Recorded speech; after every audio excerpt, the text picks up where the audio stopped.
It is a Friday. I do believe it might be an early release day for schools because it's right before spring break. It's going to be open at the park behind City Hall from 10 a.m. to 6 p.m.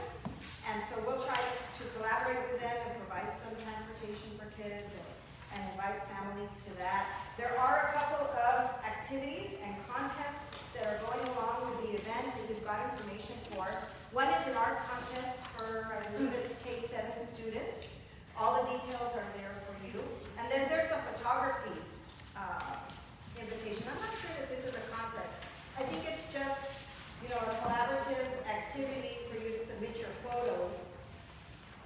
And I believe at the 4th of July event for the city, maybe some recognitions will be made. So it's kind of an exciting event coming our way. All right. Let's do some introductions before we get busy. My name is Maya Donnelly. I'm the Santa Cruz County School Superintendent. Thank you again for everybody for being here. My twin, we keep showing up in the same outfits. I don't know. We hang out at the same sales shops, I think. Good morning. I'm the Chief Deputy for the Santa Cruz County School Superintendent's Office. Thank you for all joining us. We have a great meeting. I'm so excited to have all of you. Thank you so much. And she's carrying me up. Oh, Can we start here with you, Paloma? Absolutely. My name is Paloma Barraza. I'm the literacy facilitator here at the school superintendent's. So I manage and drive the mobile library and just recently launching our Cruiser Corner. So it's going to be the satellite location for our library just downstairs. So as you head out of the building, please feel free to stop by. I'm Terry Reyna, and I'm with the Trust. Good morning, everybody. My name is Manny Gonzalez. I'm a Gear of Success coach for the Santa Cruz County School Superintendent's Office. Okay. Good morning, everyone. It's great to be here. My name is Terry Leyva Ruiz, and I'm your guest speaker today. Looking forward to meeting you. Okay, Isa. As a swallow like granola bar. Thank you. My breakfast and lunch for today. Thank you. Aisa Bonilla, Assistant Superintendent at Galvez Unified School District. Good morning, Angel Canto. I'm the Galvez Unified School District Superintendent. Rudy Malera, Santa Cruz County Board of Supervisors, District 2, according to Cheryl. Good morning, I'm Sharon Erman from Santa Cruz Advocate for the Arts, also known as the Mingus Project. We support jazz performance and jazz education for students and the community. Juan Zelaya, the Executive Director of Boys and Girls Club, Santa Cruz County. Mary Darling with Save Our Schools here in Dallas, but I work in educating the public about the impact of the ESAs in our public schools and do some voter registration on the side. Very fancy bilingual postcards. Thank you. Keep us going. Which good. Okay. Melinda Gomez with Education Forward Arizona. We're an education advocacy and public policy organization, and I am pleased to be the person that's assigned to Southern Arizona. Kenny Hayes, Patagonia School Districts. Dan Erickson, Superintendent, Sonoyta Elementary School District. My name is J.D. Witt. I represent a nonprofit in Santa Cruz. It's called Peace. And I'm also a court-appointed special advocate for children. Phil Williams, pediatrician in Mariposa. A very quick reminder, on April 11th, we're going to be having a teddy bear clinic. So we're going to give away 1,000 teddy bears to kids. They get them for free. They're going to take the bear, they can put in cast, they can do physical exams, they can do all this really cool stuff with their bear. And we're going to encourage them to bring it to every visit. We're going to hand out flyers.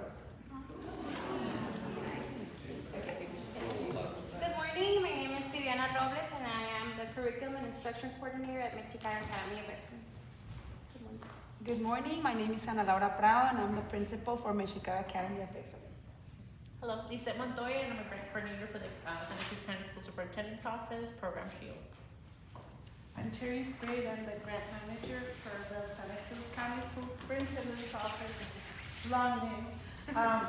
And I oversee special projects, quite a few of them, but our main grant is Project Shield. Hi, good morning. My name is Monica Quiñones. Good morning, Melissa Gallegos, Program Director from Los Padres Program. Thank you. And let's go back to you, Francisco. Hi, good morning, everyone. Francisco Padilla, I'm the Regional Director here in Santa Cruz for First Things First. I'm Dana Rivera, and I have the education program in the jail here in Santa Cruz County through Maya's office. Good morning, John Fanning, Santa Cruz County Supervisor, District 3. Kia Ju, Clinical Pharmacist from Mariposa Community Health Center, joining Dr. Rogers today. My name is Kristen Ortiz. I'm a pharmacy resident at Mariposa Community Health Center. And my name is Chloe Nguyen. I'm also the pharmacy resident from Mariposa Health Community Health Center. Thank you. And over to Kathy. Hi, good morning, Kathy Romero, Superintendent for Santa Cruz Elementary 28 for the Red Schoolhouse. Hi, I'm Amanda Huerta. I'm the Director of Montessori Santa Cruz Pre-K Grade 3 in Amada. Jennifer Alejos, Grants and Communications for Santa Cruz Training Programs. Thank you, Colombo, for coming last week. The Santa Cruz. Thank you. Good morning, Erika Gañez, also from Santa Cruz Training Programs. I am the HCDS coordinator. Thank you. And Adrian? Hi, good morning. I'm Adrian Villames, and I'm the Bureau Administrative Assistant for the School Superintendent's Office. I'm Christy Chavis. I'm here with Dr. Ruiz. Mario Pereira, Chief Medical Officer. My name is Angela. I'm the University Development Counselor with Prairie Community University. Hi, good morning. Blanca Costa from Circus of Peace. Good morning, Jessica Diego, Circus of Peace. Thank you. Thank you all for doing that. It's a nice way for everybody to get to know each other a little bit better. And there are more comfortable seats still available if those of you on those hard benches would like to join the table. I'm sorry. Oh, yes, sorry, we just had your walk in. Will you please introduce yourselves? Of course. Good evening. Good morning, everyone. My name is Cynthia Perez. I am part of the General Consulate of Mexico, and I am the protection coach. Hi, good morning. I'm Moises. I'm from the first team of the Consulate of Mexico. Thank you. And Edgardo, ¿cómo estás, Edgardo? Oh, yeah. Edgardo Muñoz from Santa Cruz County Public Media. We love Nogales. Thank you, everybody. All right, we're going to start out with some office updates. We've got lots going on in the superintendent's office, and so some of our staff is going to give you a quick little update. We're going to start with the spelling bee and Adrian. Hi, good morning, everybody. This year I am one of the spelling bee coordinators for Santa Cruz County, along with Ms. Julie Ulrich. She is a retired NUSC teacher at Mary Waldstein. So this year we have 20 schools, private, charter, and districts and public that registered this year, coming with a total of almost 28 students that will be participating in this year's county spelling bee. And this year we'll be hosting it at Rico High School. We want to thank Rico High School as well as Santa Cruz Valley for letting us host our spelling bee. And hopefully next year we will go into another school district or school venue where we'll be hosting that. We have a lot of things that we want to give the students as far as informational packets that they'll be receiving as long as with their parents. It's not a public event. We like to only include school staff as long as with their spelling bee coordinators and the students and their family. That way we don't get the kids so nervous. It's such a competitive thing that they have, so we want to keep it as a little bit more personal and everything for the kids to just go with ease during the spelling bee.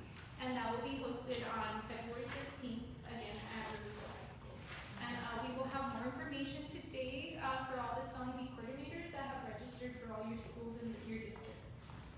Okay, thank you, Adrian. Thank you.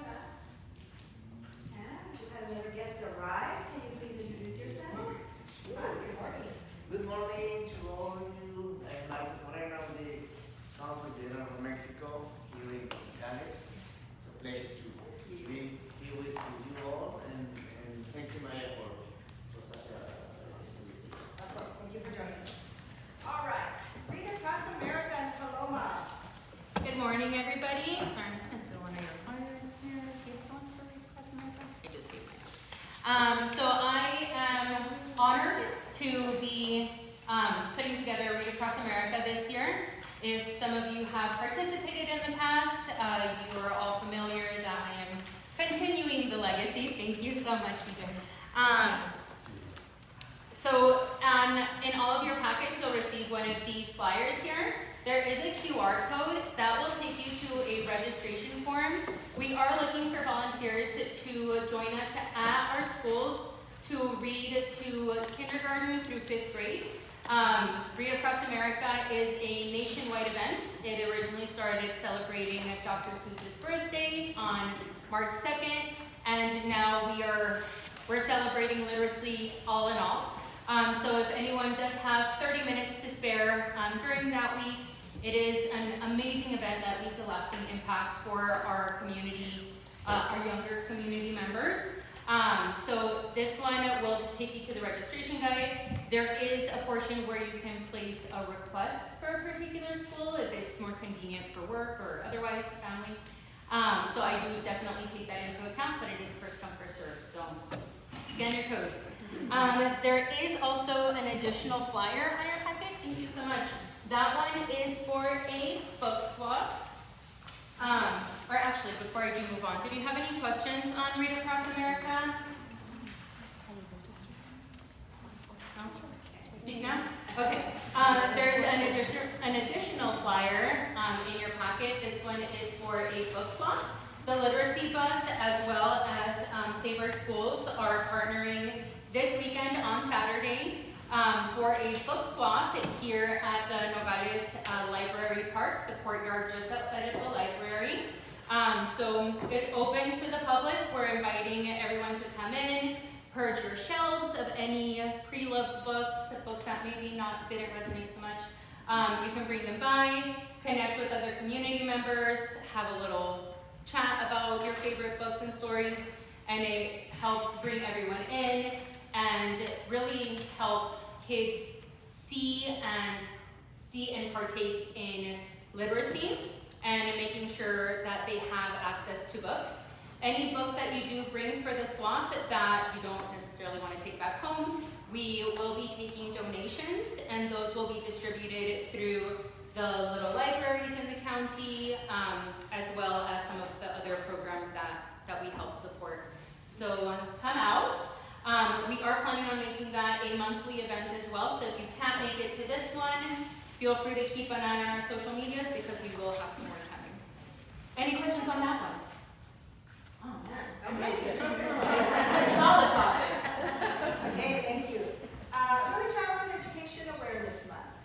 If you remember, we changed it up to April last year, and so partnering with First Things First San Francisco and U of A Cooperative Extension Family Resource Centers and Jennifer Argyros, who couldn't be with us this morning, the Superintendent's Office will again be celebrating April as Early Childhood Education Awareness Month. We're just in the planning stages of activities, but again, we will partner with the library. We'll be putting out a calendar of the month's events. We'll be at the marathon with Center Estes, art for the parking lot again, banners around schools. We'll be doing the awards luncheon again, honoring preschool educators, partnering with Mariposa Community Health Center on preventative health and awareness. And so more to come on that. Francisco, did you have anything you wanted to add there? Okay. Covered it all. All right, more to come. Monica is here to discuss a little bit about our upcoming governing board, our bond and override elections. Hello, everyone. So, very excited for the elections this 2026. We have a couple of staff that we got trained and certified for the elections, so there's going to be a lot of help. At your table, I placed this chart that it basically just who's on the board and what seats are going to be vacant.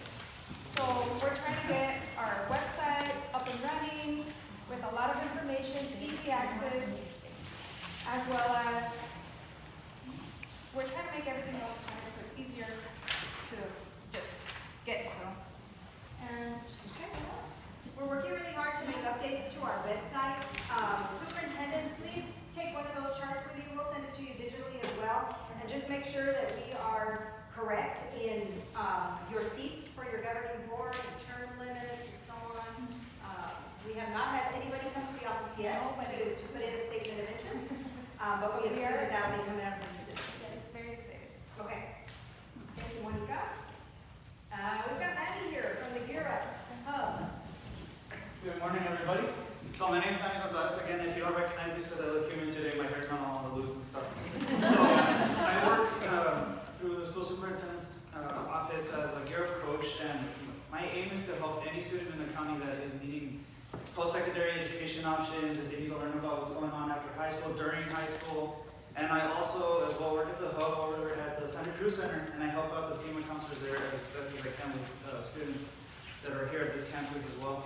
And one of the biggest focuses that I have going on right now is I still help students, trying to get them pushed through, make sure that they have an option after high school, but FAFSA completion. The free application for federal student aid is very important for students that are in low-income families or they might have a need for payment for school. I know the system pretty well now. I've been digging into FAFSA left and right. I think I know it better than I know myself at this point. So if you know anybody that might need help with it, send them my way. If they need help, if students are needing help for looking for a job, they're not feeling confident for an interview or for their resumes, I'm here to help for that. And also been going to different schools as well too. Luckily, both high schools have been awesome enough, and also in Patagonia as well too. I've been in contact with Mr. Taggart out there, but we're working on trying to get FAFSA completion rates up. So shout out to everybody that's been a part of it, all of the partnerships and everything as well too. The counselors have been awesome. And that's good news. We are now in the state of Arizona, we're leading FAFSA completion rate. Santa Cruz County is #1 at the moment. So.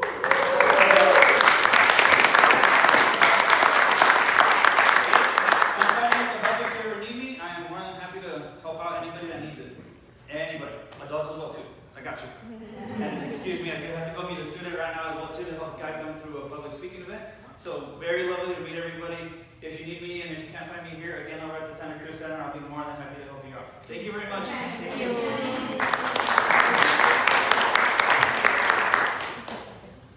Our hub has been manned by predominantly females, so we would call everybody the FAFSA queen, so we have now crowned men FAFSA king.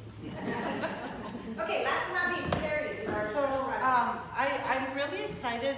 We launched Project Shield this summer, and it's been a pleasure working directly at the schools with the 7th graders and just getting them through this. The program is called Too Good for Drugs. We just completed a Wade Carpenter. We're picking up Michigayo, Lourdes, and Sacred Heart.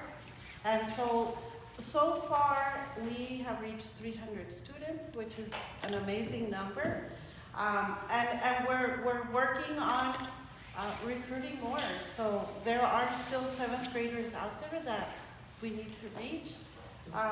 We also launched wellness clubs at each of the participating schools. So we put together a manual with the meetings and the content. And so we're really proud of what we did with that. And the whole idea of the wellness clubs is that the kids share with other peers. So it's like a peer support, peer learning experience for everybody. So we're excited about our clubs and we want to see how those go. So SHIELD is well on its way. By the way, SHIELD is funded by the Governor's Office of Youth, Faith, and Family under the Parents Commission. And so we're good there. The other program that I oversee is RAISE, which is Responsive Arts in School Education. That's our arts grant.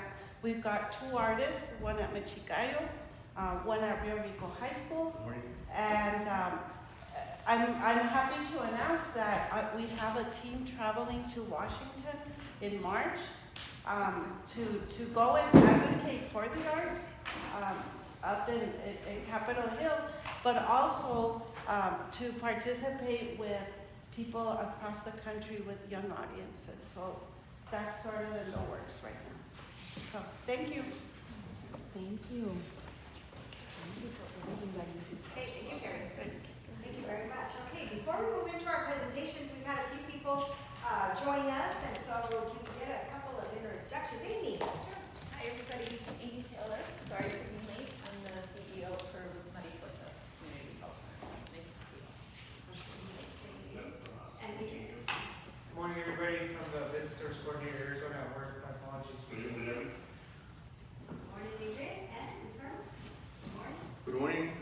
Davis, Santa Cruz County Supervisor for District 1. Sorry, is there anyone able to hear me? Any thumbs up? Can you hear me at all? Lance, can you hear me? Yes, we hear you. We hear you. Connection is unstable. Okay, thank you.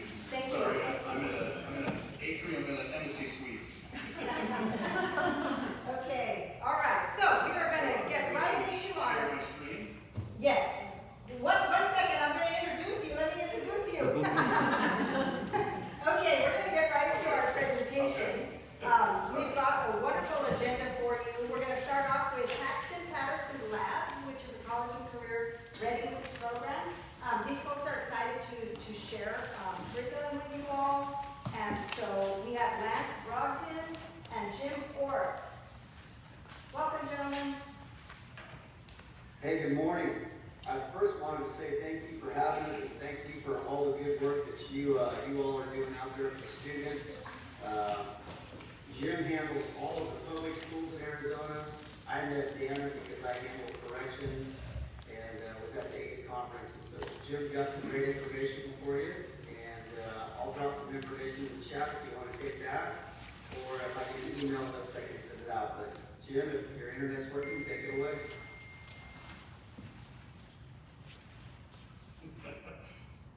So, here, Alright, lost Jim. Jim's in the Embassy Suites in Colorado at a conference. I'm in rural North California, so I'll share a little bit about what I got. If he jumps on, he can add in. Let me share my screen. I'm assuming everybody can still hear me. Is that a thumbs up? Yes. There's the share button. Alright, so you should see and I'm not going to spend a lot of time reading all of this. I will drop it in the chat, like I said, and send it out. But Paxton Patterson is a company that's been around for over 100 years. We sold our first tools to a school district in New York back in 1896. We started doing these learning labs in the late 80s. So basically, we're looking at almost 40 years of hands-on, highly engaging curriculum for students to explore career opportunities. And I will tell you, as a 27-year educator, this is the most engaging curriculum I have ever witnessed. Jim, are you good? You want to take it? we'll see. Give it a shot. I'll stop sharing. I'll try to share. Okay, let's try it again. I apologize for this.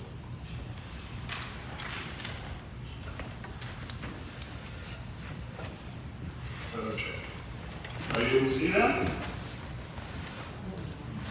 I see you started screen sharing. There it is. It's up. Okay. So, as Lance was saying, we are about career exploration, and we're very hands-on. So we have worked with public schools and private and charter schools across the country for about 40 years. And one of our big focuses is on helping students take their next step, be ready and be prepared, and know what they want to do on their next step. We know that we want students to be ready with their development and awareness, interest, and be ready to move to their next step, as I said. A traditional career exploration delivery in most schools looks like some of the pictures that you see, where students are doing a career day, someone comes in and speaks to the class, the teacher is teaching students how to write a address. It looks a little different in our classrooms. It looks like this. Students working in pairs on a variety of different career areas. This is primarily our middle school product right here that I'm showing you.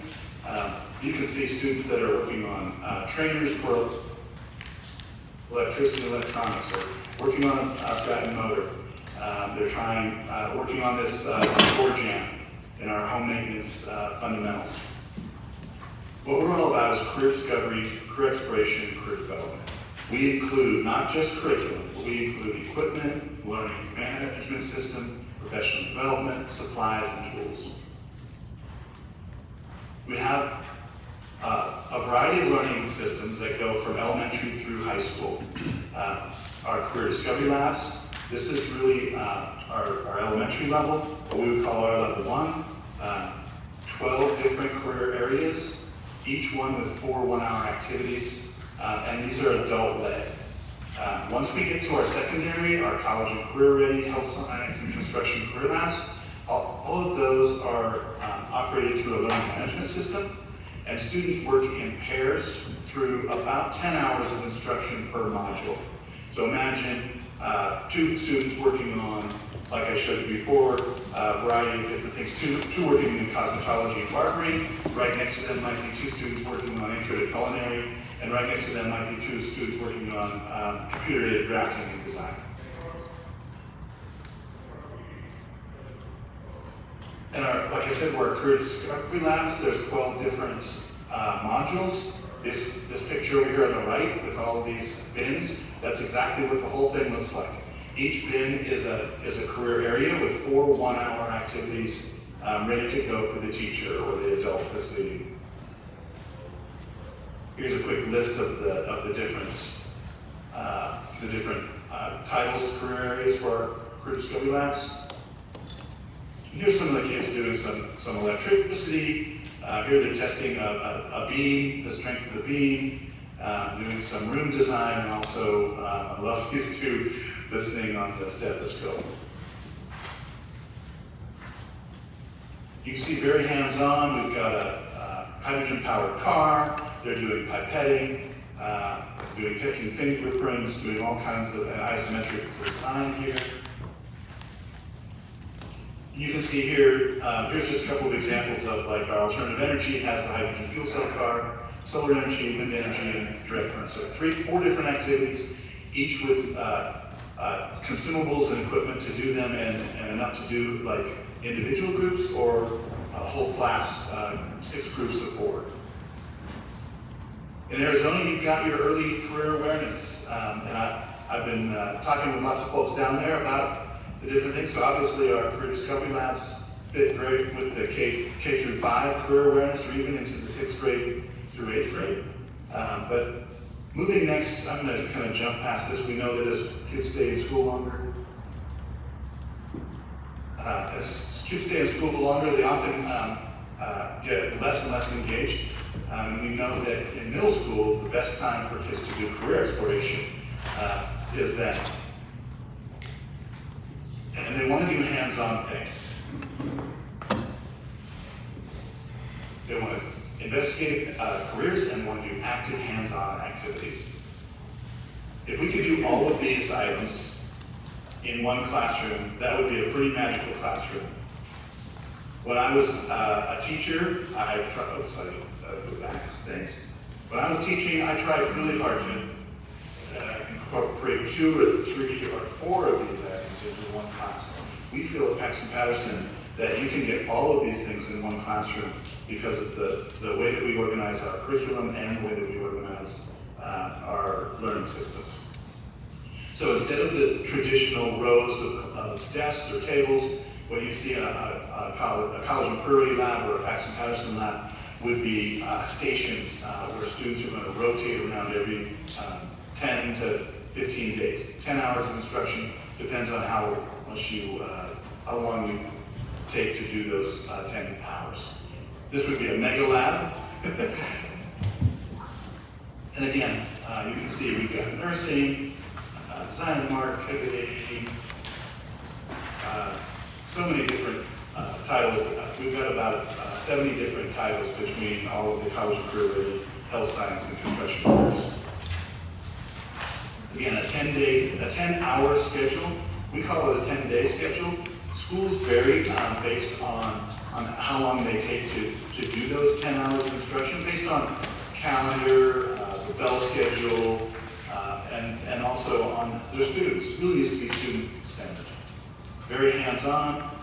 Any device can operate, but there's a few of our modules that require a PC if we have like some specialized software, perhaps in like our radiographic or our health science modules or computer-aided drafting.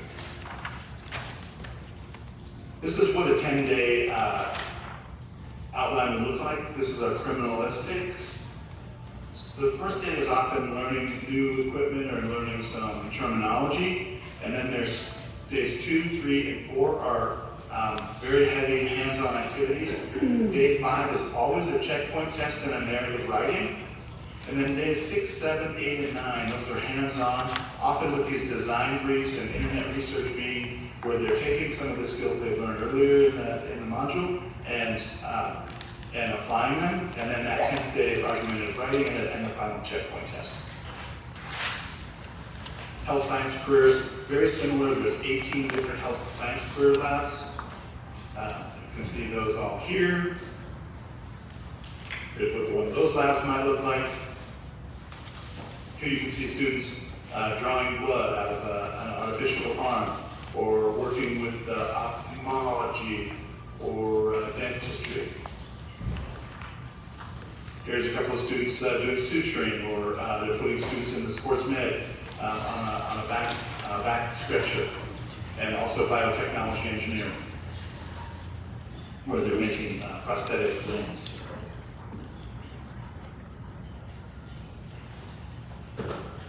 Our construction career labs are very similar, same exact 10 hours of construction, but we've got 15 of those. And again, a wide variety, great. Both the health science and the construction career labs are great for a first or second year in a high school CTE program, but you can also take some of these and sprinkle them into a middle school program, hopefully leading to those high school CTE programs. You can see these, our plumbing is a great one, and our electrical great one for middle schools, but also great in the high school level. The plumbing is one of my favorites because on that one pallet, the students install a faucet in this little cabinet. They install a toilet seat, and then they also do the drain system here for plumbing, and they do water system in the PEX piping. I don't know, that's a blank one. We work with Milwaukee Tools, we have an exclusive deal with them. So all of our construction career labs come with Milwaukee Tools, and each one of them comes in a Milwaukee hack out.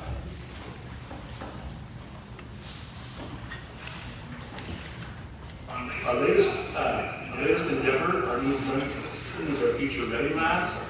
These are designed specifically for students with disabilities, and very particularly for transition students. We think they can be sprinkled into a college and career ready lab, but we also know that students that are in that transition area between high school and post-secondary life really have had a difficult time often doing any career exploration. Here, currently we have 6 different modules. We'll probably get out to 10 or 12 at some point. We have child care, facility maintenance. I'll go through these here. Child care. Oh, I skipped them. I didn't put them all in. Let me go back a couple. Sorry. Event planning, facility maintenance, food service, healthcare support, and transportation maintenance. These are a little different than Jim and Lance, I'm just gonna interrupt you for a second. These are even more hands-on.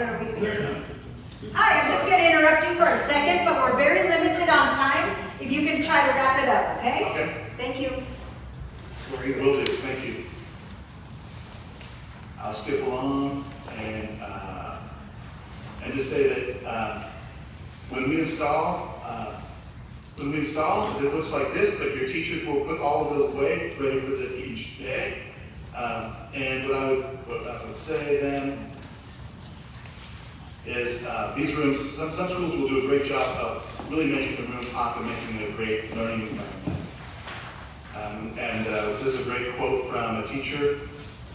Students from all backgrounds, low academic, high academic, special education, English language learners, and newcomers who speak no English at all can find success in a Paxton Patterson lab. What about Cerritos? I want to go into it. Is your life? Oh yes, so the last thing I would say there is that Cerrito is in your neighborhood, I believe, and we've got 3 labs in the middle schools there. I can certainly arrange a visit to any of those if you'd like. Any questions? We will gladly share your information. I will gladly share your information, Lance, with the group. If you email me anything, I can pass it along, okay? I'll email you the link to this virtual handbook. I put in the chat, and you can share it with the group at your convenience. Thank you. If anybody wants to reach Cerrito, reach out to me, I'll get it to Jim, and we'll get a site visit set up for y'all. Awesome. Thanks so much for your time today. Have a great one. Thanks for all you guys do. Thank you so much. Bye now. Thank you, Dana, for connecting us with the Paxton Patterson Labs. I think there's valuable information there. Okay, we have the rest of our presentations here in person. Stay awake, everyone. Stay awake. Come on. Let's go. Okay. Let me see if I can entice you with lunch. The culinary students from Puerto Rico High School will be here to serve tacos de barbacoa, churros, rice and beans. Okay, hang in there. All right, next up is the Consulado General de Mexico, Marcos Moreno Valles. He's going to talk a little bit about a teacher exchange program. Much more.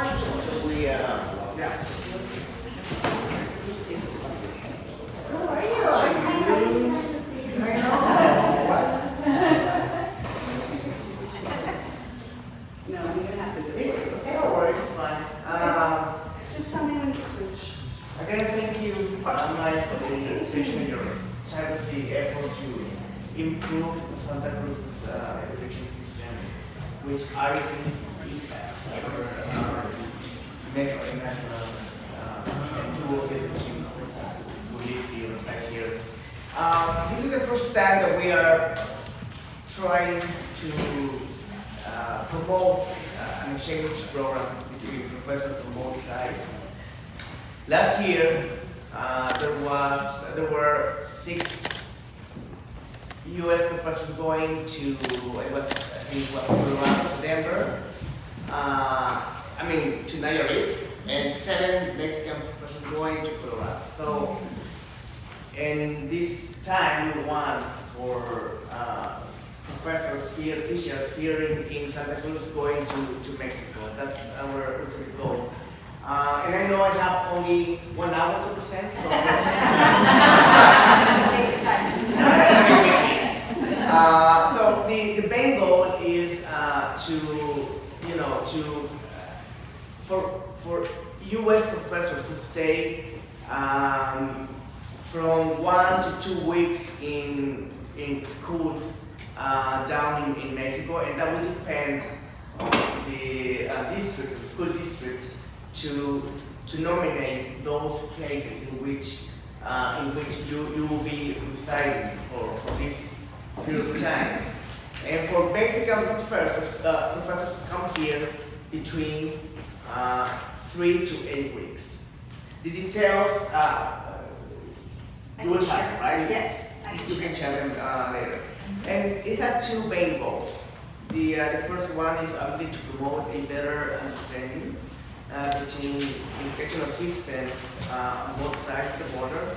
And the second one is to strengthen also the educational processes of shared students through teachers trained in multicultural context. So this is pretty much what's going on with this exchange program. It will begin this summer, and it could extend to the following to the 4th semester. And it will be such a great opportunity for not only for Mexican professors coming here to Nogales and to know about your system and to know what are you doing for your community, but also for you to further strengthen your knowledge about our educational system down in Mexico. President Sheinbaum has strengthened a lot our system, and she is convinced that one of the components to do so is precisely to share, best practices. And we do have millions of students trying to be better, to have a better education, and one of the the mechanisms whereby we can do so is presented to this type of program. So we will be really happy if you can join this effort. We will leave you again the info with Maya and her team. But yeah, that's pretty much it. It's an exchange program for both Mexico and the US. And I don't know if you have any specific question about it. And if you have, again, if you need further details, my attention with you. The only constraint we have here, as you can see, is the submissions to be done by February 15. I know it's not so much time. We just received that 2 weeks ago. So 2 to 3 weeks ago. So it would be great if you can join this joint effort. Any questions that you have? No? Yeah. Are you looking for teachers of any particular, in any particular field of study, or? Thank you for the question. Yeah, we do have particular field studies, math, history, math, history, science, and pretty much it. And ethics too. So these 4 main units or themes will be required to professors to join the program. Yes, if any of the teachers have any questions, do we just refer them over to your office, or our family members who are teachers, do we just refer them to your office, or are you going to send us some information? Right. So the determination will be made by the school districts in all across the U.S. Once they choose a professor or professors who would like to join, then the info will be sent to our consulate, and we will submit the info to the Ministry of Education in Mexico City. So that's pretty much how it will work. And again, the info will be provided to Maya and her office. Yeah. Any other questions? So the extension happened over the summer, correct? Correct. And the idea is for you to go from 1 to 2 weeks. And one of the requirements is to have a basic Spanish, which I think more than one of you does. So I'm not worried about that particular requirement. And to have a minimum of 3 years experience as a teacher, professor, and have a certificate in doing so. And the housing is included? Pardon me? The Yes. The housing is included? It is.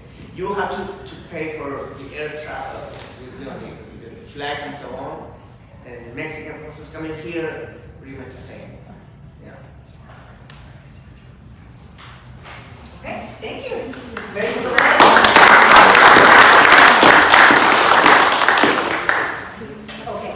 Okay, perfect, thank you. Thank you so much again.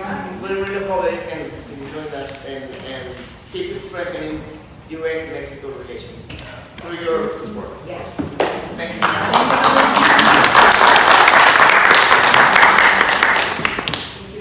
Next up, we have Mariposa Community Health Center. Thank you. And they're going to present to us about an asthma program, right?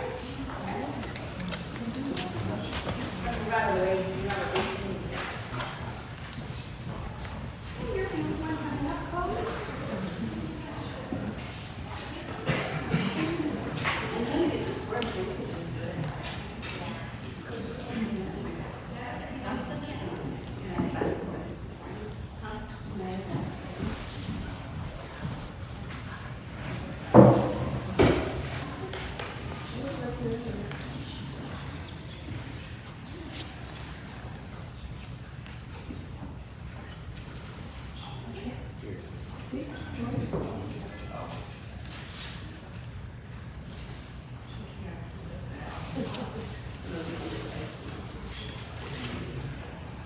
Hello everyone, my name is Chloe. I'm a pharmacy resident from Mariposa Community Health Center, and today I'll be presenting important changes to asthma management in pediatric population.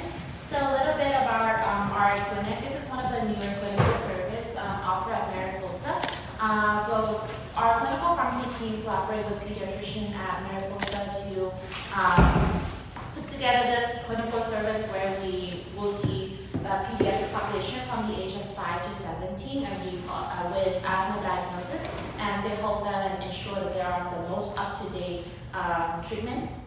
And we encounter a few challenges, and that's probably one of the biggest reasons why I wanted to present this to all the school superintendents to see if we can figure out and overcome this challenge.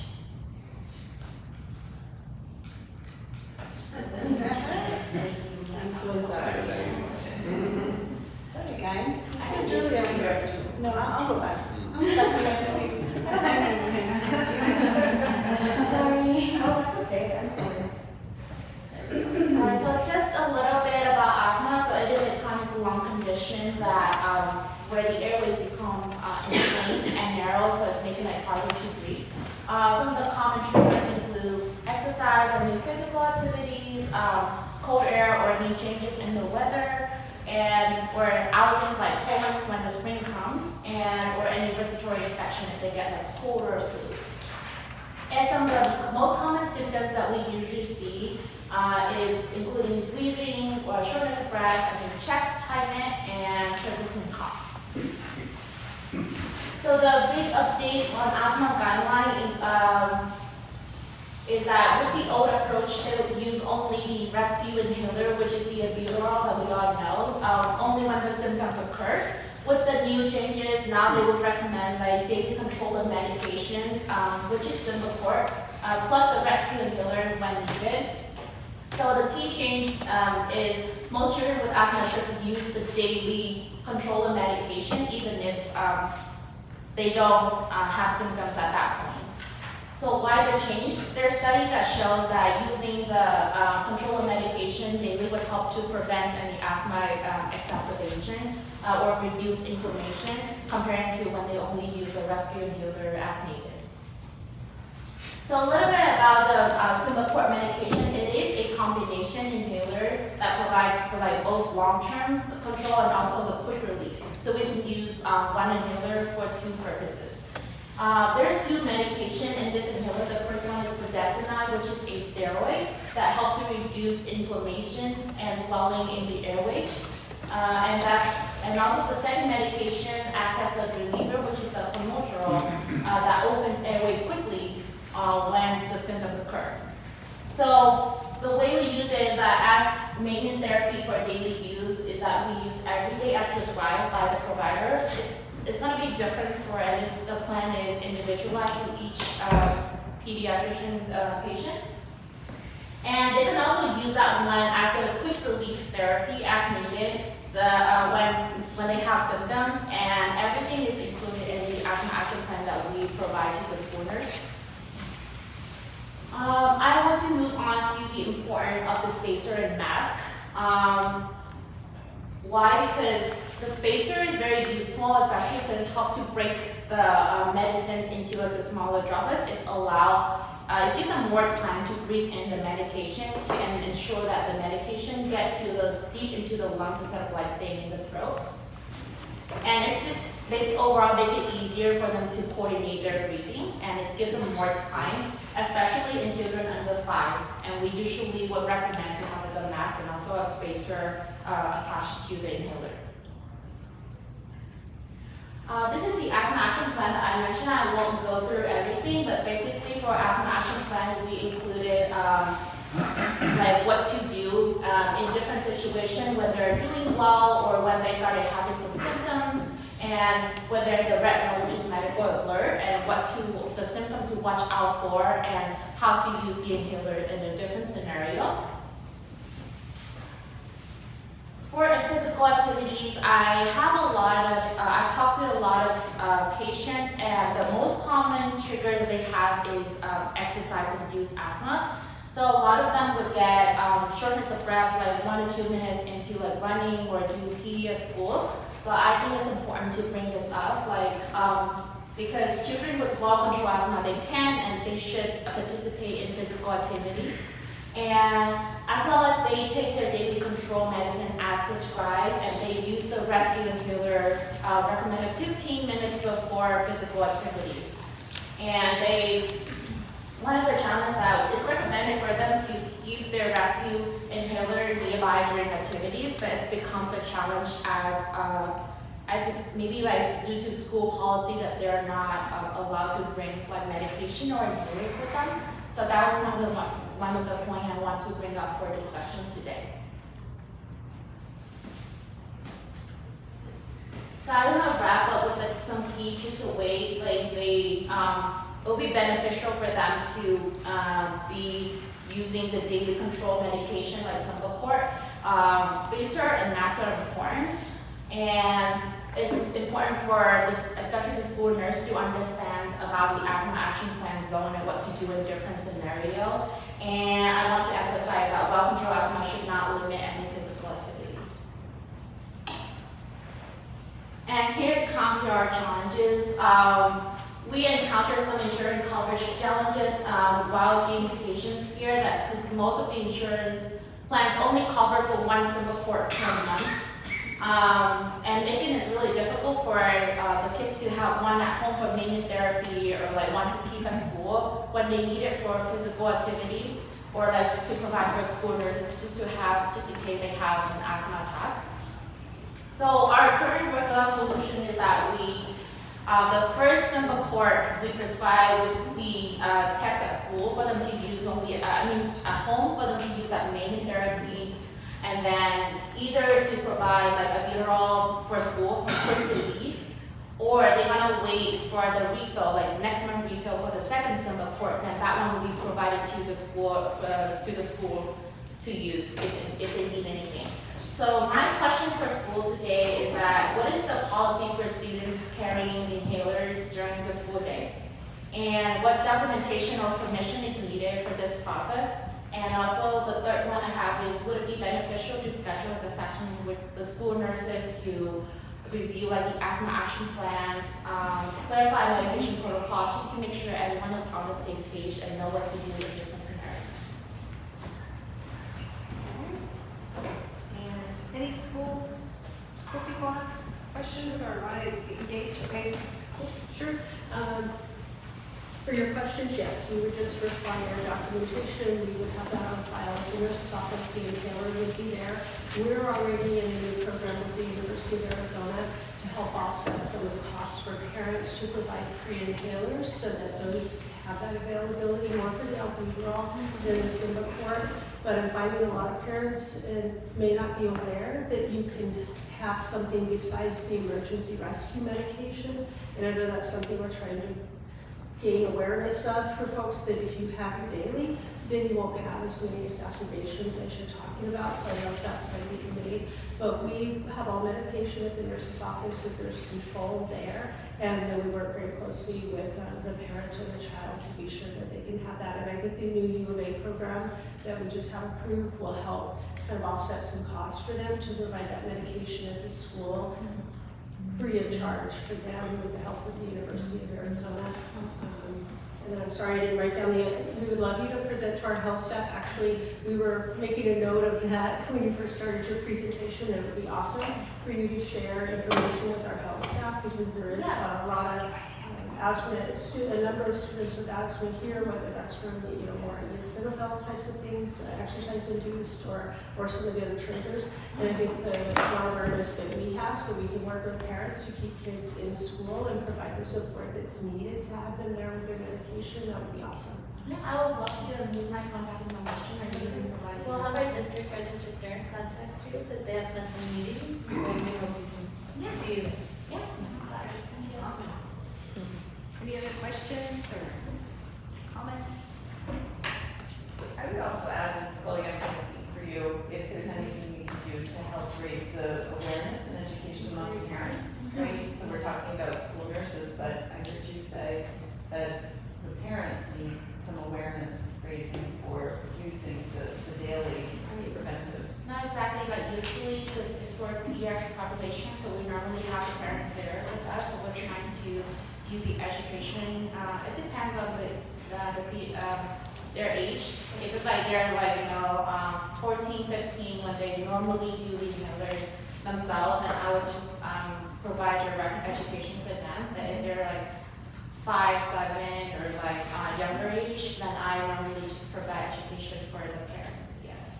So I try to do that as well, but it would be nice if there's like a session at school where we've got a lot of parents and we can provide the general education to ensure that everybody is up to date with the asthma and know how to manage asthma with their kids. Or even if you have flyers or a pamphlet that we can share during our registration dates for middle and high school, as well as the open houses and the meet the teacher dates for elementary, that would be great. That would be a good idea that we can touch base on, and I can work with my co-resident and my coordinator to plan. Chloe, can I share your presentation with superintendents? Okay. All right, so you'll all have. All right, thank you. Thank you. All right, thank you.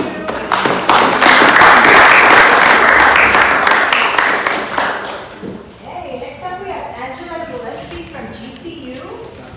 Welcome, Angela. Thank you so much. She's going to share some information Thank you about so much. educator programs, right? Yes. Hi. Good morning. Hello, everyone. Thank you so much for having me. I really appreciate it. I'm going to keep this very brief and short.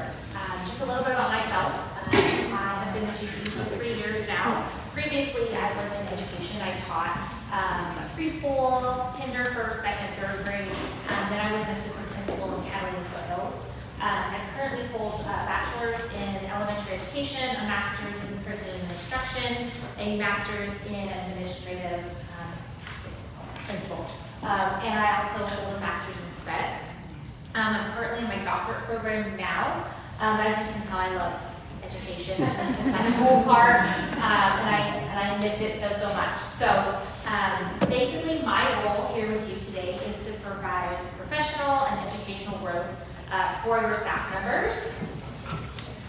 First thing I'm just going to talk about is our Grow Your Own. It's an initiative that we do have, and it is to support our educators and provide resources to retain our staff members. That's the goal, right? A couple of things that we do provide are employer services, so we network, we have digital job boards, we have Meet GCU administrator events, professional development, and then we also offer cohorts, scholarship opportunities, and live lessons for your staff members. Professional development, this is complimentary. I'm sure a lot of you have probably gotten emails from me. We have monthly complimentary professional development, and they do rotate. Mr. Hayes knows, because I send him all the time. So we do have these complimentary professional development sessions. Our January session was the art of family engagement. December's was writing IEPs. So they do rotate, and they are free for your staff members. We do also offer something for our King and PD. We also offer professional development that are free. They do kind of go up just in cost. I do have the ability to offer complimentary professional development from our catalog that is free for your districts. So if that's something you're interested in, I'm happy to provide that information to you. This is our College of Ed. Basically, they support your organizational growth with your staff members. That's our main goal. We want to make sure that we're providing quality education to your staff members because, again, we want to retain your staff members where they are. Just a couple of our undergrad programs. We do offer teaching certification programs that do lead to that licensure. We also offer programs that are non-initial teacher licensure programs.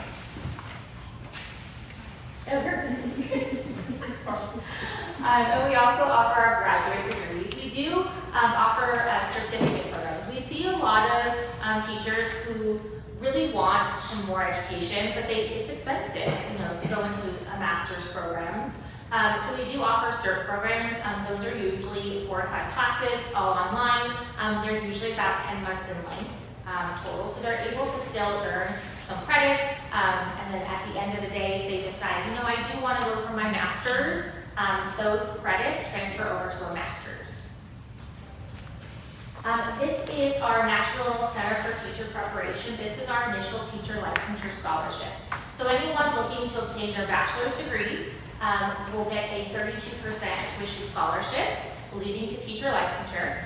Anyone that's looking for a master's program will get 25%. We do have some partnerships within the districts that we can combine some of those scholarships for your staff, for your masters, it equals 26%. So that's great for the teachers. This is our Can You Lead to Teach. This is all our alternate teacher certification. So if you have staff members who already have a bachelor's and they're looking to become teachers, this is the program that they want to look at. What's nice about this program is our tuition rate is 50%, so it's a scholarship of 50%. It is once a year. They can finish the program, it's all online, in as little as 10 months. And they can earn as they're learning. So they could be the teacher of record in the classroom teaching while they're finishing up this program. They would get an alternate cert as they're in the program. They would do all their student teaching and they would be getting paid for it while they're finishing the program. So this starts August. So our next start date would be August of 2026. So it's great for teachers. We do have some subs that already have their bachelor's and they're looking to become a teacher. It's a great way for them to take their 6 classes for them to get their teacher cert. Our participants in learning, leading, and serving. This is another partnership that we have with our districts. Your paraprofessionals could be eligible for 15% off their tuition. It is a non-exclusive partnership. You do not have to just partner with GCU, but these are the benefits. Staff members are eligible for 10% off tuition. Spouses of your staff members are eligible for 5% off tuition. And parents of students can also qualify up to 10% off tuition. One of the biggest things I like to talk about is our high school graduates. If you have high school students who are looking to go into college and they would like to go to their ground programs and even online programs, within 2 years of graduating, they would get a 10% off tuition scholarship if they attend Brandon University. Those classes could be evening, they can be online, they can be campus. So that's pretty great. Pretty great for our high school kids, right? The goal is we want them to go to high school. We want them to go from high school to college and be career ready. That is it for me.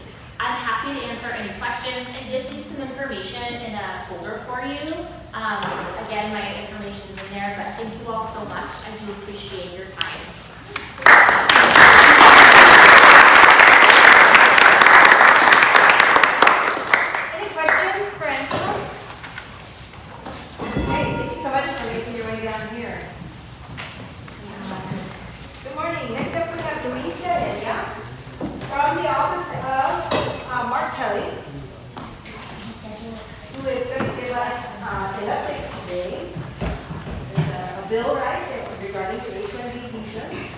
Yes, thank you for the invitation. Luis Heredia, State Director for the Senator, and I'm also just going to take a quick opportunity to kind of go over some services that we do provide. Because there's not much to update other than get a couple questions that you might have. Just really quick, you could move. The Senator was served in Intelligence, Armed Services, Environment, and Public Works. Our offices are throughout the state. We have an office in Tucson and Phoenix and staff that have geographic coverage. I want to do that. Our office does a lot more than just speeches or staffing the Senator. We offer a wide ranges of constituent services. I want to share a couple of examples of people that reach out to our office that have any problem that they might have with any nexus of a federal agency. For example, you might have the Department of Defense, you might be an employee that works for the federal government, and you are trying to get OPM, the Office of Personnel Management, and some either retirement benefits or anything that you might have that you're struggling, just trying to reach. We have currently a lot of online problems because everything's, even Social Security has moved to like electronic filing or electronic meeting scheduling. A lot of folks lose their login, for example, and that becomes kind of a cycle of like barriers. But for example, we had, just to give you, we have veterans in our community that access VA benefits, and sometimes they can't get to Tucson, or they can't get to Phoenix. The VA does offer community consultation. They get to have pre-approval, but this oftentimes gets stuck in red tape. So to try to facilitate, this is one example of somebody that reached our office and tried to get an oncologist appointment, and we were able to get it in 2 days just because they reached out to the office. We have our congressional liaisons. Second example, immigration. This happens a lot throughout the border. We have a alien individual in this side of the border in the U.S. that has either in medical need or is terminally ill, and we're trying to get somebody that's across the border. And this is just a very humanitarian role that we facilitate with the port director and the Office of Field Operations. But these are harder and harder in today's environment, but they're still willing to be asked if there is an emergency and we need to get somebody across. They do have to do a quick vet that that person hasn't been deported and they don't have any history, but we have a lot of these cases. Social Security disability claims. So I could just move on really quickly, just additional. This one is a pretty big one. Student loan repayment. I just want to update, the Department of Education is beginning to move on garnishing those who have been outstanding in their loan payments. There was a pause before, especially after COVID and the prior administration. They have now rescinded or made additional comments that they're not going to begin garnishing wages yet, but that pending is still ongoing. But regardless, if folks are having struggles with student loan repayment or applying for the public service loan forgiveness, these are benefits that we offer working with our caseworkers. Applying for an internship, strong. We've had pretty good records. Some of the high schools in Santa Cruz County applying for military economy nominations, but that is opened every year.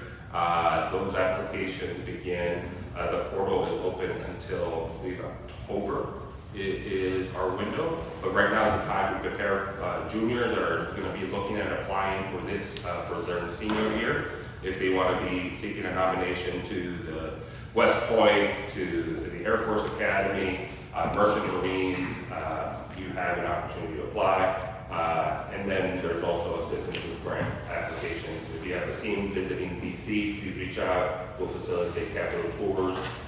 Sometimes if the group is small enough, get them to the well of the gallery. And so on top, that requires like somebody from the Senate office kind of joining the tour. So to the question that we were asked to present, you know, this administration moved quickly on a broader immigration agenda, but this certainly impacts not only school districts, the vast majority of employers that have relied on H-1B visas, and what the administration laid out in the president's proclamation, it was in September 20th, 2025. It doesn't apply to existing H-1B visas or extension, or when somebody's here as a student and they're applying. Those are certainly avenues to continue, but this has created a lot of questions in this environment.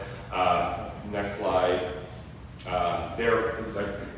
There's a school district that the Attorney General is a part of a lawsuit at the federal side, so Nogales Unified, I believe. Has been working with the Attorney General. Sonoya. Okay. I do just want to provide, there's the next slide. There's a couple of lawsuits going on, and so there is the U.S. Chamber of Commerce. This is the one that is currently moving the fastest. It isn't a fast track, an appeal in its appeals. The judge ruled, the district judge ruled that the administration had wide powers in determining a fee under immigration, the Nationality Act, but there is still ongoing litigation. This is the state attorney general, of which some schools here in the district, Cedar Valley, and some other ones. This is a lawsuit that it just violates the Administrative Procedures Act. Just a little bit of a tip of like when President Obama outlaid DACA, for example, it wasn't that he didn't have the authority for deferred action on children who were brought into this country by their parents. It is the way that they did it follow the Administrative Procedures Act, and then just created that red tape, and then so it moved on for years of litigation. But that is certainly a way that the Attorney General is part of. And there's another lawsuit that was filed in October, third by Global Nurses, primarily on nurses that take advantage of hospitals and other healthcare. And that is a critical need, so there is a public good in what they're arguing. So any questions that you might have, I'll pass out, I won't have enough for everyone, but there are some updates that the Congressional Research Service has outlined. There is a bill in the House and in the Senate, gaining some steam, but it's really almost impossible to get anything immigration related through both houses. So it is tax at this point in time. There have been letters written to the administration asking them to reconsider. There is a strong effort trying to figure out if the litigation will get us to the negotiating table. But that's where it's at. We feel they'll continue to move through the courts, and they will have a say on how this fee, if it makes it, if it's deemed that follows the right route. But I'm curious to ask about just the impact that you might have. Like, what's the quantity of people that have gone through H1 in the school districts, for example? I can tell you for ours, so between J1 and H1B, I have no more than 3 dozen staff, with the majority of them on the H1B. So it's concerning, we have a bigger shortage, and we were hopeful that perhaps the education would qualify as one of those essential services, and it's kind of disappointing that that doesn't appear to be the case, and because we would consider education pretty essential.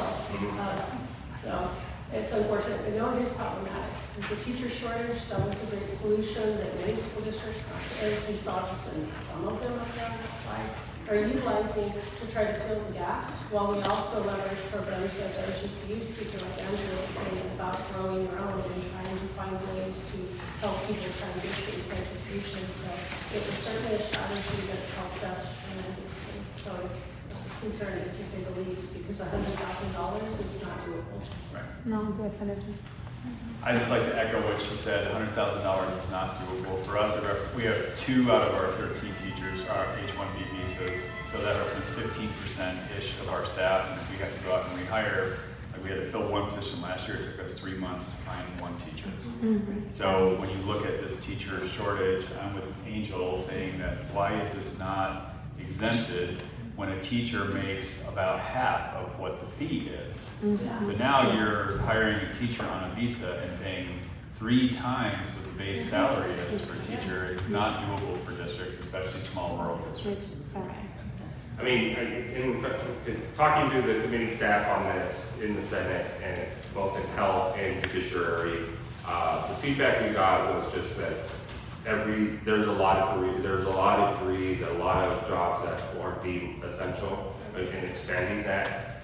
Then there's a lot of justification for that, and the administration is holding a pretty solid line on not expanding that particular role, exception for other positions or careers. So, what are the ones that they consider to be essential, that's more essential than a teacher in a classroom? Doctors, there are some, I gotta go back to the list, but I think it has to do more on national security and some extreme medical needs. Our teachers provide national security. Without an educated workforce, we're in big trouble. That's I'm sure the senators argued that point, trying to get us exempted, but I just want to put that out there. Yeah, I think related to what he was saying is that it's also concerning that that then plays over into the availability when you're applying for FOSTA to get monies. That it's now not, the way that they've categorized education is extremely concerning there as well. And the way that they're describing that particular profession, it's not flattering and it's not supporting people to even getting a degree. So there's just a lot of problems with what's happening right now. Yeah, there's a lot of instruction. Some professional degree, according to the new statute, so. And I will also too, from a kind of an advocacy lens, and I'm also a former classroom teacher, I'm a special education teacher. So looking at it too from a special education lens, you know, there's federal law involved, and there's a federal contract, right, school districts and stuff. And so if you're not having able to have qualified special education teachers, it is the districts that carry the burden of reliability on that as well. And yeah, it's incredibly disappointing for the, you know, for the profession, but also for rural Arizona. I mean, if we're being held to a standard of, you know, NAEP scores and all these other things with regards to tying into funding, but yet you're cutting you're cutting us at the knees on providing teachers to teach the materials. It's this insane circle, the cyclical cycle that we're not solving it. And we don't mean to say you in Right, particular. yeah. No, so I know you're Agree. here, like, we're not trying to come down on you or No. Senator Kelly. We're just. I'm in first grade every day. No, I'm sure you are, I don't want to be classified as a worshiper.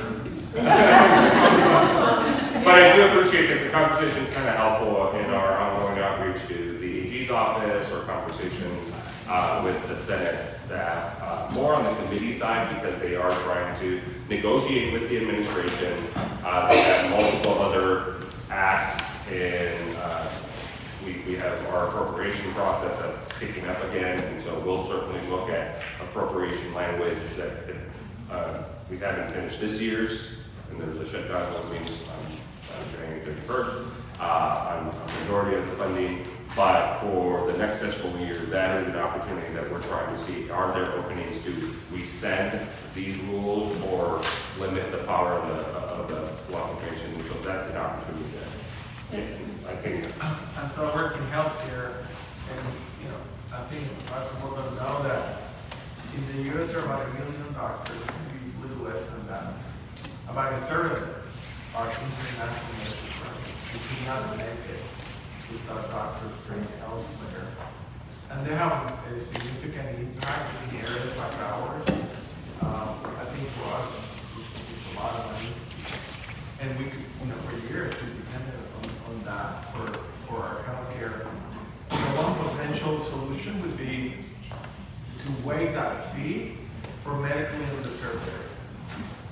Certainly for teachers as well. If you're looking for solutions and ideas for next year, and I think areas like ours are definitely impacted with our degree. And systems that are very large in Phoenix and Tucson, maybe they can, but we cannot. So maybe going to Senator Kell and say, hey, can we propose that under the area, whether it's medical teaching, that fee will be waived or will not apply? I'm making a note of that. So just our casework back, please share the information with your offices. You might encounter some cases that might go, please reach out to the office. And I'll share the PowerPoint that will be distributed to the different superintendents. Luis, I just want to thank you for being here now. I know Carrie reached out to you and she was like, oh, he got back to me. And I said, of course. You know, Luis has been a great advocate for Santa Cruz County and Senator Kelly. He's brought back a lot of funding for infrastructure, and he does listen. He does listen. I'm from Yuma, so born and raised in Somerton, so kind of well tuned in to outside of the great state of Maricopa, or the other action, and the state is, very diverse geographically, but, different areas and different regions are impacted differently, and just learning, listening, this conversation is part of that work, so appreciate the input. Thank you.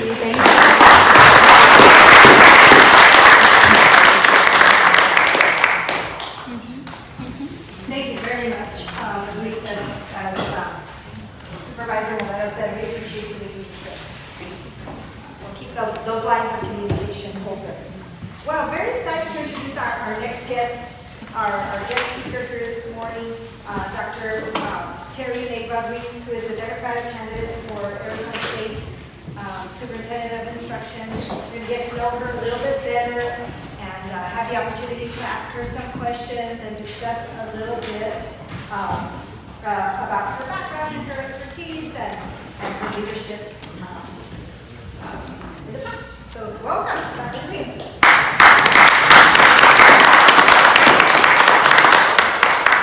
Good morning, everyone. It's great to be here. Thank you, Superintendent Donnelly and Mary, for the warm invitation.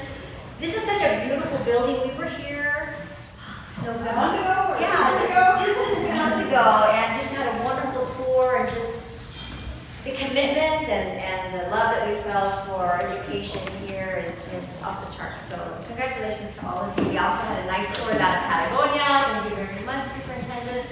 I use the story as we travel the state, and we have been to all 15 counties to really advocate, especially for our small and rural school districts, because outside of the great state of Maricopa, we want to make sure that the whole state feels seen and heard. This is the teacher in me, right? We pay attention to that quiet kid in the back. I want to make sure that our communities are seen and heard and that your voices are represented. So again, thank you for allowing me to be here. Yes, my name is Dr. Teresa Legba-Ruiz, but please call me Terry. We're all colleagues here. And I'm a math teacher, former math teacher and former president of a community college, one of the largest community colleges in the state of Arizona. And that's Glendale Community College in the Maricopa Community College District. And yes, I am a candidate. That's not the focus for today, but it is just the elephant in the room. So we'll just address that. But the theme for what I wanted to share with you is really the theme for my campaign. And that's a teacher's voice and a leader's vision. And I want you to hold on to that because we're going to come back to that. So before we get started, I know you've been sitting a long time, so I'm going to engage your brains here a little bit. If you were to go on Google, don't do it. If you were to go on Google and you would ask, what are some great leadership qualities, you would see this long list of leadership qualities. Things like intelligence and ethical and have integrity and humility and lots and lots and lots of things. I want you to think about, and we lead from where we are. Leadership isn't just a positional title. It's we lead from where we are. So I want you all to think about, what's the leadership quality that resonates for you? What's the leadership quality that you think is your strongest? And you can write that down or keep it in your heart, keep it in your head, because we're going to come back to that. But we all have this tremendous long list of leadership qualities. You wouldn't be where you are right now without them. So just think about what's the one that resonates the most for you. And I'm going to tell you a little bit of story of who I am. So my family has been in this area long before we were even a state. Generations of family here. But I am proudly a first-generation college student. Can I see some hands? How many of you are first-gen? See, I dream of the day that when I ask that question that no hands go up, right? So my children, I have 2 daughters, they're in college right now, representing the second generation of college students in our family. And it makes me so proud. So someday we will ask that question, and there will be no hands that go up. But I come from very, very humble beginnings in South Phoenix, which is, economically, was, when I was growing up, an economically depressed area. And I am a proud product of our public schools. And I had this crazy dream, I wanted to become a math teacher because, quite simply, I wanted to make a difference in the lives of the students in my community. Probably the same reason a lot of you went into this noble profession, because you wanted to make a difference. Eventually, I became the president of Again, like I said, one of the largest community colleges in the state of Arizona.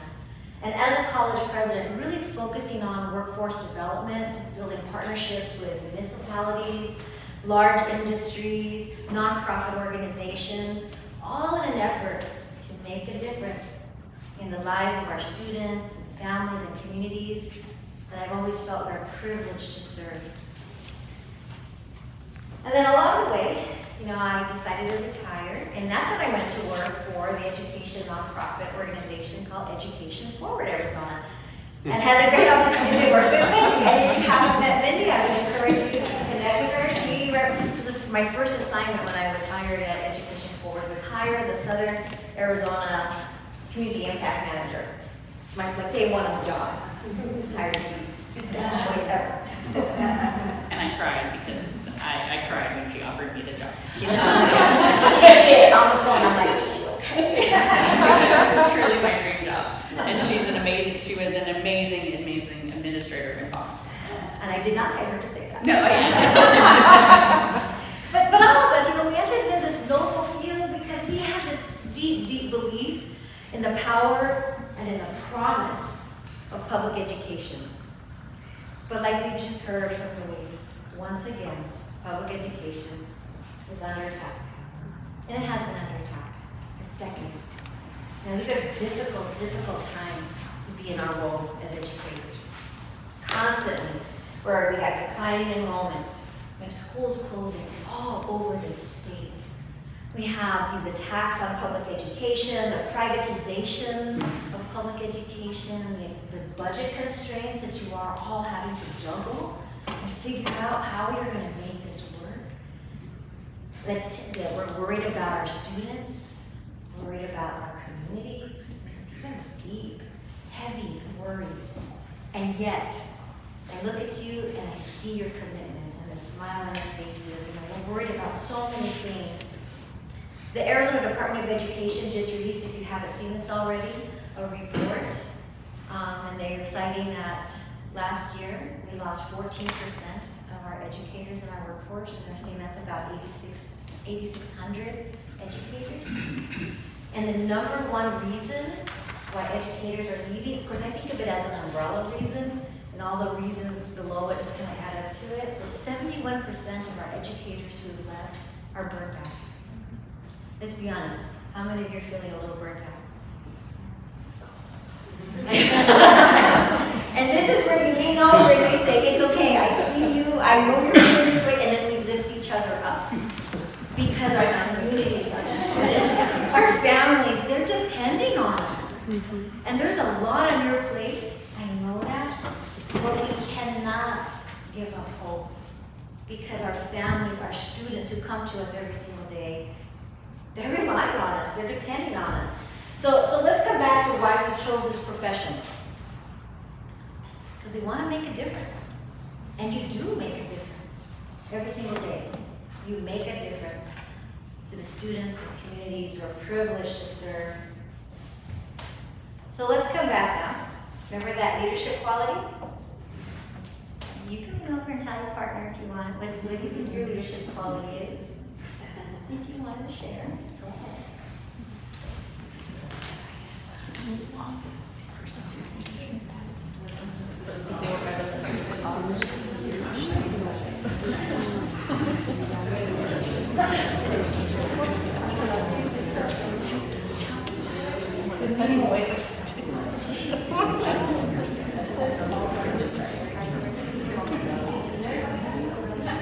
I'm always fascinated with what people say, and if I had been really organized, I would have done a wonderful. Which portals are just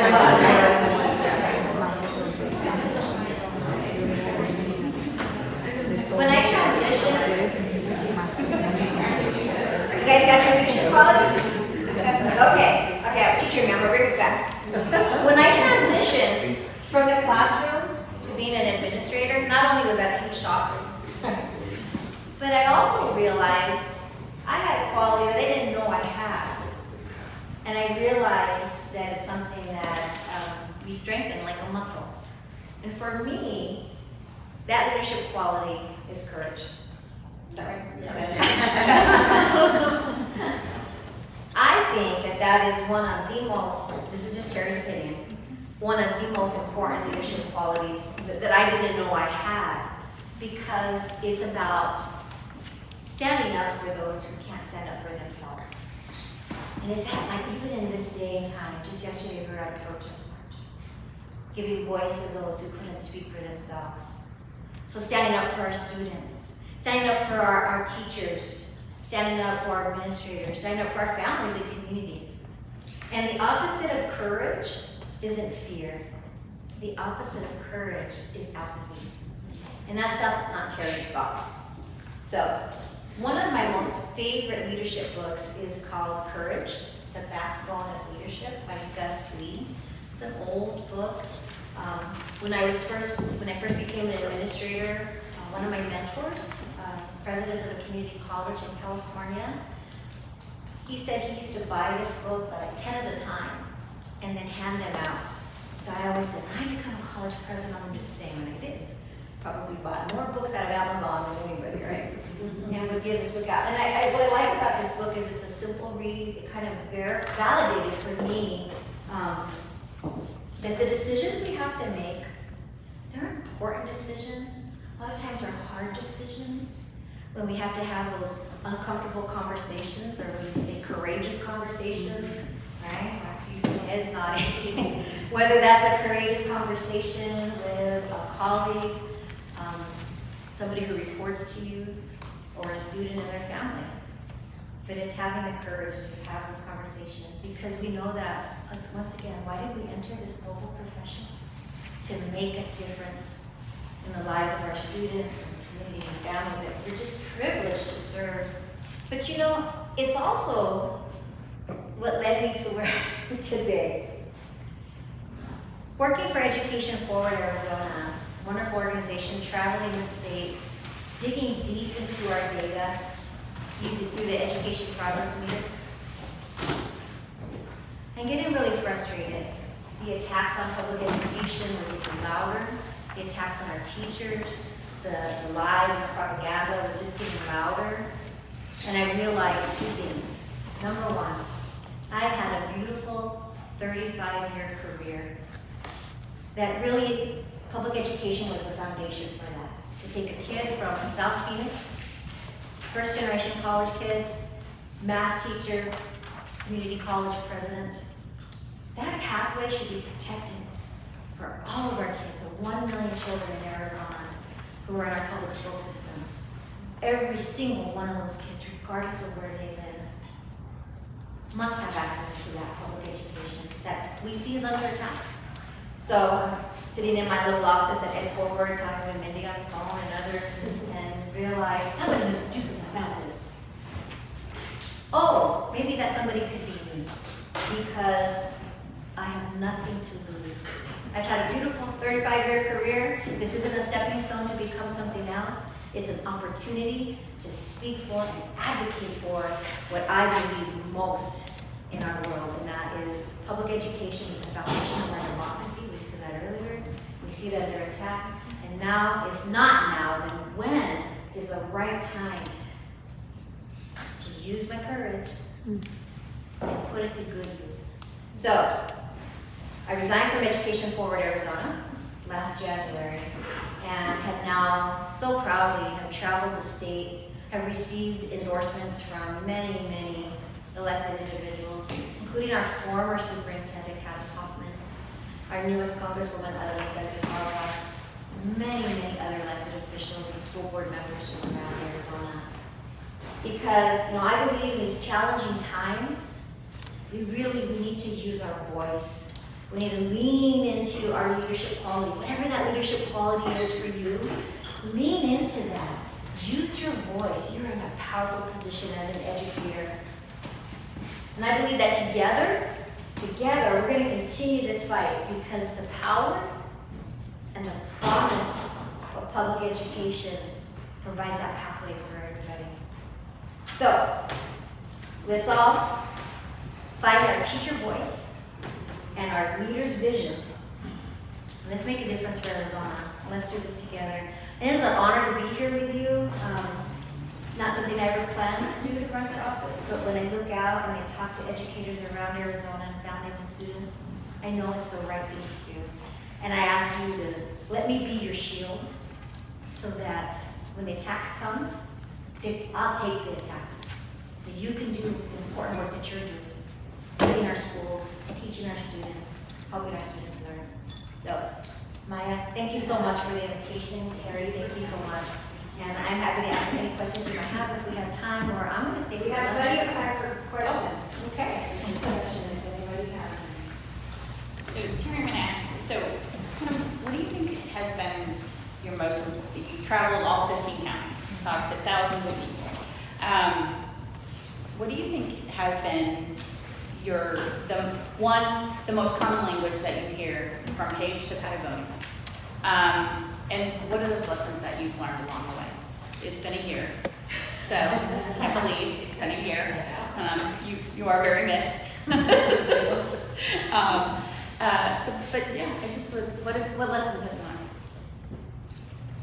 You know, education is the heart. The schools are the heartbeat of our community. And whether it's in a large, urban area, or it's in teeny tiny little Skull Valley. Anybody know where Skull Valley is? I was talking about Skull Valley. Skull Valley is like outside of Prescott. There's 45 kids in the whole school. The whole school. So just like Kathy is the principal and superintendent, probably part-time bus driver, that happens in Skull Valley as well. But what I see in every single community that I've been so privileged and welcomed in, and Patagonia is the same way, is this deep commitment, because it was just realization that the school is the heartbeat of our community. And that when schools are struggling, when schools have to close down, the disruption that causes. And the complaints, you can imagine that the number one complaint is, as I travel the state, the number one complaint is about the concern for the Universal Empowerment Scholarship accounts and the drain that that's having on public education. And that's something that people, whether we're in, Lake Havasu, which is a very conservative area, or, Clifton, Arizona, the concerns always come back to the same thing.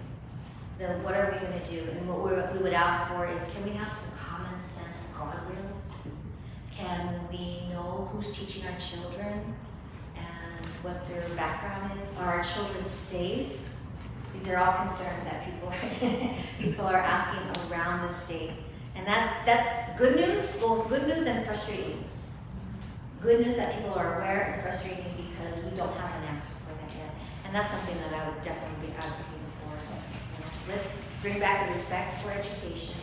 Can we have some common sense guardrails? So some of my lessons, Mindy, are that in our beautifully diverse state really does believe in powerful education as well. And by the way, I was not planted. I didn't even know the terms. So just a disclaimer. So thank you, very appreciate it. Thank you for your honest answer. I have a question. So I am a retired school teacher, 30 years at the same school, neighborhood school, loved it. Those are the best years of my career. But I worry a lot about our teachers now. And I think my question to you is, what are some of your plans to address the teacher shortage? Well, I love the presentation of the Grow Your Own. So I think we need to do a lot more of that. How can we support our paraprofessionals to become certified? How can we encourage people to come back? Did you know, okay, so in addition to losing 14% of the population, do you know that there's like 50,000 certified teachers in the state of Arizona? I'm one of them. How do we encourage our teachers to come back? How do we bring this bright spotlight back and demand the respect that this noble profession deserves? One of the things that we can do is take down what they're calling the empowerment hotline. Have you heard about the empowerment hotline? Yes. It's the snitch line, right? Let's take this down because teachers are afraid that anything that they say might be used against them, and are they going to lose their job? I mean, teachers are worried about enough things already. Can we just let our teachers teach so our students can learn? So let's take down that threat Let's bring back this ability to, respect our educators. Let's, instead of having a press conference, on something negative, let's have a press conference on what's happening in our schools, statewide. And beyond just the once a month, there's the student of the month celebration, which is important. But let's do a continuous, there's so much to celebrate. We have been to so many amazing districts and so many great things happening. Let's bring a highlight to that. One of the things I commit to, so we have been to all 15 counties within like 7 months. So really mad rush dash. But my commitment as the superintendent is to be in every single county within the first year. And working with our county superintendents and working with our district superintendents, because every district has unique needs. So let's find out what they are. Let's find ways to partner and collaborate so that, so the Arizona Department of Education can support the Santa Cruz County education. And let's work together to just bring back, encourage people to come back. We always like to say, who wants to work for a bad boss? I'm gonna call John Mohammed, this current superintendent, a bad boss, sorry. Instead of having a snitch line, let's do something positive. Let's bring back people who wanna work in a positive environment, because it's gonna be a positive environment. I'll work closely with the county superintendents and our local superintendents to find out what you need so that we can make it positive. Maybe you'll come back.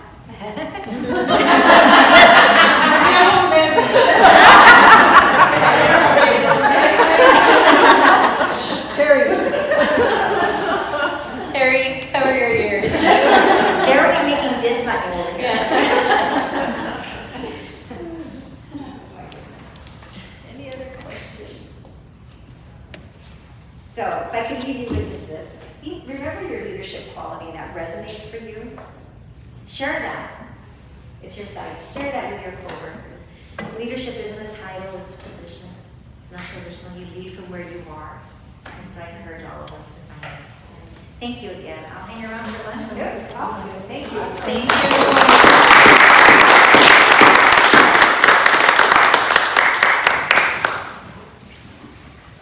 Okay, everybody. Ooh, we are right on time for lunch. All right.